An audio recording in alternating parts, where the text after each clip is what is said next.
시작하도록 할게.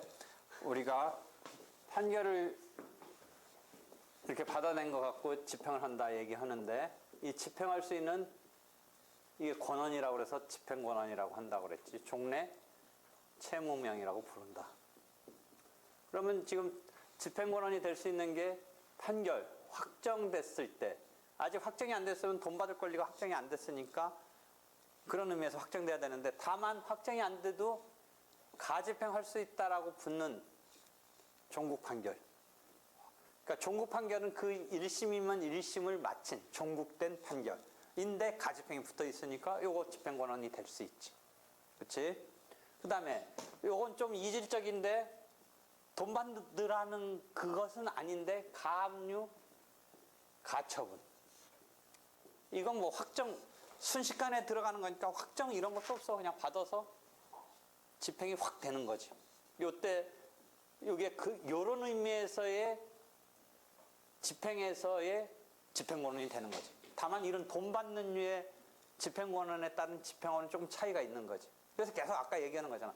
우리가 요것을 민사집행에 얘기하는데 조금 이질적이긴 한데 지금 집행법에서 다루는 거다 라는 거지. 근데 오히려 여기는 이런 집행권한을 얻는 요 과정이 더 핵심이야. 이 보전 결정을 받아내는 요게 더 핵심인 거지, 어떻게 보면. 근데 요게 같이 이렇게 집행법에 지금 규율되어 있지. 그래서 자기네가 여기는 소재기처럼 가압류 가처분을, 보전처분을 둘을 일단 같이 얘기할게. 그럼 보전처분을 신청을 해서 자기가 돈 받을 게 있는데, 피보전 권리가 있는데 지금 아슬아슬하다. 보전의 필요성을 잘 설득을 해서 법원으로부터 가압류 결정, 가처분 결정의 보전 명령을 받아낸다. 이때 보전 명령이라고 하는 것의 이 결정을 받아서 요게 보전 명령을 받아서 요게 집행할 수 있는 권한이 되는 거지. 요때의 집행은 요런 의미에서 집행의 집행 권한이 되는 거지. 요 위에서 우리가 일반적으로 말하는 그런 집행은 아니지만. 그래서 집행 권한으로서 보면 나중에 집행 권한 챕터를 이제 서두에 배우는데 옆번호 5-4 거기 보면 59면 5-4에 보면 가압류 명령, 가처분 명령이 그 집행 권한 하나 있잖아. 조금 특이한 거지만, 그렇지? 그게 집행 권한이 되는 거야. 자꾸 그러니까 요거를 나는 지금 막 서너 번 얘기해 주니까 이제 여러분이 이해하는 건데, 이거 혼자 읽으면 이걸 깨우치지 못한 채 읽으니까 이게 안 되는 거야.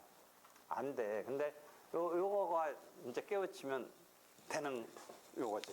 그래서 주로 가압류 가처분을 신청해서 그게 떨어지면 집행이 돼서 이제 압류라는 것에 이게 가압류가 걸려있고 이렇게 해서 묶어두는 거지. 묶어두고 있는 거지. 그러면 이 사람들이 한 건 이제 뭐를 해야 돼? 본안소송을 내야 돼. 이때 이걸 본안소송이라고 그러지. 가압류 가처분을 걸고 소송 전에 또는 경우에 따라 소송 도중에, 보통은 소송 전에 걸지. 그래서 딱 묶어두고. 그러니까 이게 딱 묶어두면 저번 때 얘기했던 게 뭐야? 이게 남용되는 게 문제이긴 한데 딱 묶어두면 이게 막 승부가 이미 난 것 같은 느낌이 되는 거야. 원래의 본안소송은 뭐야? 팽팽하게 싸워야 되잖아. 물론 이제 우리가 돈 빌려준 것 중에 뭐가 있다고 그래서 쟁송성이 없이 돈은 빌려갔지만 사실상 못 갚는, 빌린 것 자체를 부정하지 않는 유해 사건이 상당수 있어. 대여금 사건에서는. 그건 쟁송성이 실제는 없는 거야. 근데 만약 쟁송성이 있는 우리 의미의 판결 절차가 의미 있는 대여금 분쟁 같은 걸 생각해본다면 팽팽하게 막 싸우겠죠, 저기서. 그렇지? 근데 지금 이건 뭐야? 싸우기 전에 묶어두니까 이게 가압류 딱 걸려버리면 본소송의 피고가 뭔가 벌써 가불해서 의뢰 입장 비슷하게 꿀리고 들어가는 꼴이 된 거야. 자기 자신에 딱 묶여있잖아. 법원이 완벽한 의미의 증명에 의해서 손을 들어준 건 아니지만 뭔가 반쯤 손 들어준 꼴이 됐잖아. 가압류를 받아준 게. 그러니까 이게 뭔가 이렇게 된 거야. 그럼 가부 입장에서는 이 정도만으로도 충분히 압박용으로 막 쓰는 거야. 그러니까 원래 팽팽하게 대등하게 싸워야 되는데 뭔가 기울는 운동장에서 싸우는 꼴이 되고, 그래서 막 자기가 더 막 당당하게 막 나가는 꼴이 되고 을은 왠지 꿀리고 피고는 꿀리고 막 이런 상황이 돼서 가압류를 함부로 받아주는 거는 실제 승부하는 그런 싸움을 이렇게 결론으로 받아준 건 아니지만 이거 함부로 받아주면 이게 승부가 확 기울어 버리니까 남용을 하게 돼, 채권자가. 그러니까 막 일단 압박용으로 막 쓰는 거야. 그래서 함부로 받아주면 안 된다, 남용하면 안 된다, 그런 얘기를 해줬던 거야. 그래서 그런 와중에 있고, 그래서 채무자의 입장을 많이 반영한 이런 여러 가지 규정들이 막 나와, 이제 나중에는. 그런 이제 상황이 벌어지는데 그게 집행권원이 이제 될 수 있다라는 거고, 그럼 본소송을 해야지 이제. 그리고 본소송을 진행해서 지금 소송 전부터 이렇게 해서 지금 가압류, 가처분이 막 들어가서, 가압류, 가처분의 차이는 뭐라고 그랬어? 금전적인 청구를 자기가 피보전 채권으로 한다면, 피보전 채권을 금전적으로 한다면 채무자의 일반 재산 중에 하나를 타깃으로 가압류를 건다든지 하는 거고, 가처분은 자기가 어떤 물건에 대한 인도 청구 같은 소송을 하려고 할 때 그 물건을 어디다 넘기지 말라고 할 때 그 해당 물건 자체에 점유 이전을 금지시킨다든지 해당 물건을 처분을 금지시킨다든지 할 때는 가처분이지.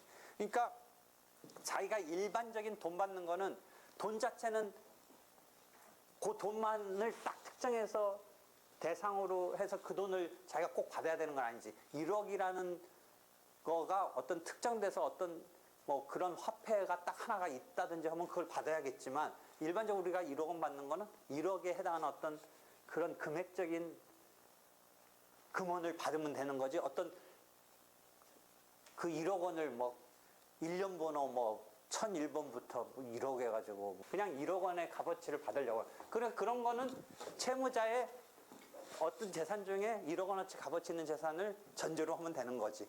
근데 내가 이 물건을 넘겨받으려고 할 때는 이 물건만을 갖고 딴 데 못 팔게 한다든지 해야 되니까 그런 청구일 때. 그러니까 항상 개념 중에 금전 청구라는 게 있고 비금전 청구라는 게 있는데, 금전 청구에 대해서는 가압류를 거는 거고 비금전 청구에 대해서는 그 물건에 대한 처분 금지 등을 거는 거지. 가처분을 거는 거지. 일단 그거 구별하고. 그래서 걸고 시작하는 거야. 걸고 시작하는데, 걸고 본소송을 이제 진행시켜서 여기서 확정된 판결을 하면, 여기서 가압류 시켰던 게 어떻게 되냐면, 압류 집행의 1단계가 압류, 현금화, 배당 변제 이렇게 3단계라고 했을 때, 여기서 가압류 요 단계가 여기서 해놓고 있는 게 이제 어떻게 이어지냐면 압류로 전이를 해. 암이 전이한다, 그 전이라는 용어야. 가압류로 묶어뒀던 게 이제 본소송에서 이기면 압류로 바뀌는 거야. 그 압류를 지금 가압류 해놓은 거지. 그치? 가압류 처리를 해놓은 거였지. 그래서 본소송에서 자기가 확정이 돼서 집행을 하는 단계로 가면 이걸 써먹을 수 있다는 거지. 요거가 언제부터 묶여 있었어. 만약 이런 걸 안 걸었으면 언제 비로소 묶는 거야. 확정 판결을 받아서 강제 집행 들어가서 압류라는 첫 단계를 밟아야 묶이는 거지. 그런데 가압류를 걸어놨던 건 뭐야? 그 언제부터 묶어놓은 거지. 그렇지? 비로소 묶는 게 아니라. 그러니까 언제부터 묶어놨던 가압류가 압류로 전이 되는 거야. 그렇게 되면. 그러니까 이 묶인 게 어디서부터 묶여 있는 셈이 되는 거야. 그게 전이 되면서 연결되면서 여기 언제 소재기 언제부터 받아줬다는 전제라면 여기 언제부터 묶여 있는 거야. 저쪽 그 사람. 그러니까 아까 말한 대로 여기는 아직 싸움도 안 벌였는데 그 상대방은 기울어진 운동장 비슷한 느낌에서 지금 걸려 있는 거가 된 거지. 그렇잖아. 재산 처분도 못하고 압류돼가지고 뭐 어떻게 해보지도 못한 채 그냥. 그래서 그때 말한 건 뭐야? 이런 것만 걸어놔도 뭔가 승기를 잡으니까 본소송을 빨리빨리 진행해서 이 당한 사람 입장에서는 진짜 억울하면 가압류를 안 받아줬으면 좋을 뻔했는데, 그때 가압류 걸 때는 자기가 방어도 못 해봤어. 아까 밀행성 일방적으로 법원하고 하는 거니까. 그리고 언젠가 가압류 걸렸다고 온 거야. 그러면 이제 자기가 그 가압류를 풀어야 돼. 거꾸로 자기가 적극적으로 나가야 돼. 풀려면. 근데 자기는 진짜 억울해. 이 돈 줄 일이 없다고 생각해. 근데 가압류 자체를 푸는 거는 가압류 자체의 그 내용과 요건 갖고 싸워서 푸는 거고, 자기 입장에서는 뭐 그거라고 하더라도 본소송에서 돈 줄 의무가 없다고 생각하면 빨리 본소송에서 막아내면 되는 건데 이 본소송 진행을 또 원고는 또 잘 안 하는 사람이 있어. 그렇게만 걸어놓고. 그러니까 이 채무자는 깎아본 거야. 재산은 걸려 있고 자기는 뭔가 따지고 싶은데 이 본소송에서 막아내서 자기가 거기서 해방돼서 나가고 싶은데 그건 또 안 되고 막 이런 상황이 벌어질 수 있다는 거지. 그렇지? 왜? 가압류는 뭐 정도에서 보전의 필요성이 있다는 현재의 피부정 권리는 확실히 증명 단계로 서로 싸움 시켜가지고 내린 결론이야? 그냥 아까 소명 정도로 신청한 채권자의 주장이 나름대로 그냥 그런 대로 터무니없지 않으면 받아주는 피보전 권리가 있다고 하니까. 그렇게 해서 보전 처분을 신청하고 보전 명령이 발령되는 단계에 해당하는 이 판결 절차의 집행권한에 해당하는 이런 과정을 일단 이해하고 여기까지 이해하고 공사 사건에서도 공사 착공 금지 가처분 같은 걸 막 걸어야 돼. 그 다음에 본소송은 이제 금지 청구 소송을 걸어야지. 이렇게 하고 미리 이것을 부는데 이것은 가처분 중에도 이제 임시의 지위를 정하는 가처분이랑 조금 어려운 말인데 임시의 지위를 정하는 가처분. 그럼 가처분 가압류가 본래의 가처분 가압류는 지금도 설명했듯이 뭐야?